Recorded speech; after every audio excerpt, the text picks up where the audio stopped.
Hey everyone, this is Dave Gardner, and you're listening to the Heart of Juliet Jones fanfiction podcast. This is part 3 of Finding Her Dream. I'm the main host of the podcast, but I'm joined by one of the main protagonists of the story. You all love her and know her as Eve Jones. Take it away, Eve. Oh my gosh, thank you so much, Mr. Dave A. Gardner. Hey everybody, I'm Eve Jones, your hostess with the mostess, accompanying my favorite romance novelist over here to bring you another episode of humor, drama, and a whole lot of heart. As we've mentioned before, The Heart of Juliet Jones was a vintage comic strip that dated back to the 1950s, featuring my sister Julie with her romantic heart, and me, her younger rambunctious little rebel sister who soaks up all the attention. Haha, you know, it's just because I have to. I mean, that's my job around here, isn't it, Dave? It sure is, Eve.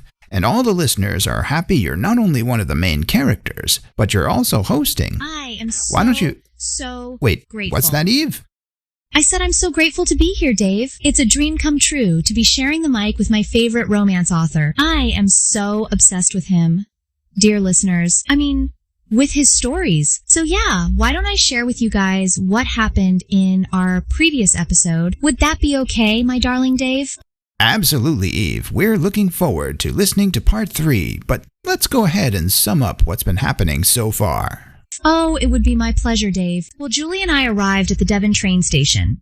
If it could even be called a station. More like one of those little outhouses sitting along the side of a dusty highway with desert tumbleweed rolling by. But anyway, where was I? Oh yes, the train. There we were on the platform, waiting for the train to New York.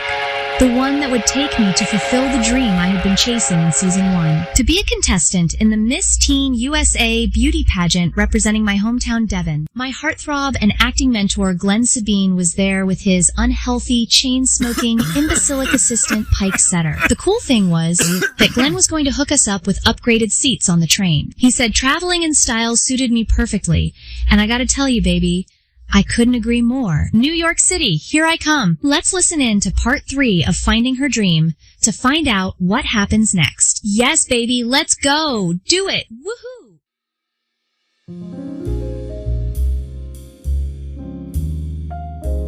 Summer countryside of farmland and rolling green hills blotted the landscape both east and west as the diesel locomotive blasted full speed ahead. The soft-cushioned parlor seats and the lull of the clack-clack over the tracks was a soothing sedative. Eve closed her eyes and breathed slowly and evenly. The excitement of traveling to New York was overwhelming at first, but on board the train, she finally relaxed and allowed all the cares of the world to float away. Then she opened her eyes.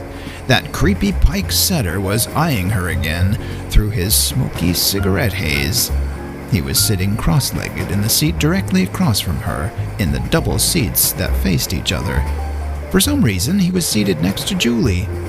Eve had been placed next to Mr. Sabine, who was sitting opposite Julie. Eve cleared her throat and went right on sipping her orange juice through a thin straw, and brought her gaze back out the window to the wide open fields with barns and silos. Eve loved the excitement of travel. This was merely a taste of her dream. One day, as a Hollywood superstar with a butler and maids to do her menial tasks, she would relax on trains like this, traveling back and forth from Hollywood to Devon. She would order caviar in a glass dish and eat half a teaspoonful just to look like she was cultured, and then wave it away along with the waiter, who would be bowing and kissing up and asking if she needed anything else at all.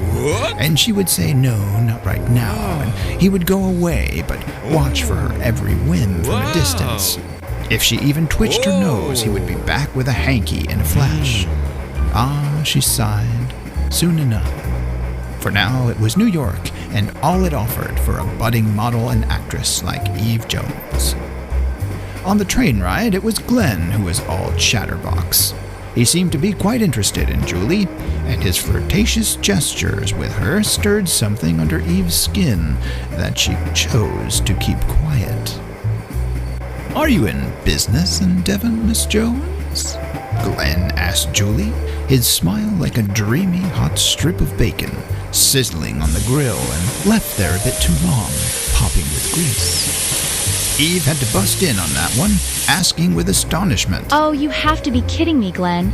I mean, Mr. Sabine, because I would never call you just by your first name. It's way too impolite. But man, hey, do you mean you actually don't know about Julie? She's mayor of our one-horse town. I think she won in a landslide with about 10 people. I mean, think about it, guys. You men are traveling with a real VIP.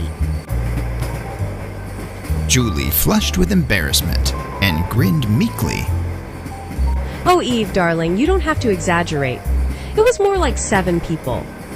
Give or take a few. You know, Devon is like the size of a thumbtack on the state map. Maybe smaller than the buttons on your blouse, which is pretty small, Eve. Just saying. But you ought to consider covering up a little more. Anywho. Mr. Setter piped up through his thick smog that surrounded him and his insidious cigarette. His smirk was the poster boy of taunting arrogance.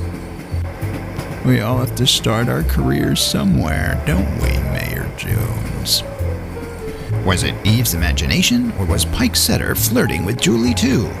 For a second, she thought she saw his hand stealthily glide over to her thigh and touch the fabric of her skirt. Julie slowly turned in silence and eyeballed him with a fearless warning. He pulled his hand back and cleared his throat, turning his gaze out the window. Eve stifled a grin. With Julie on board, Eve had nothing to fear. Nothing at all.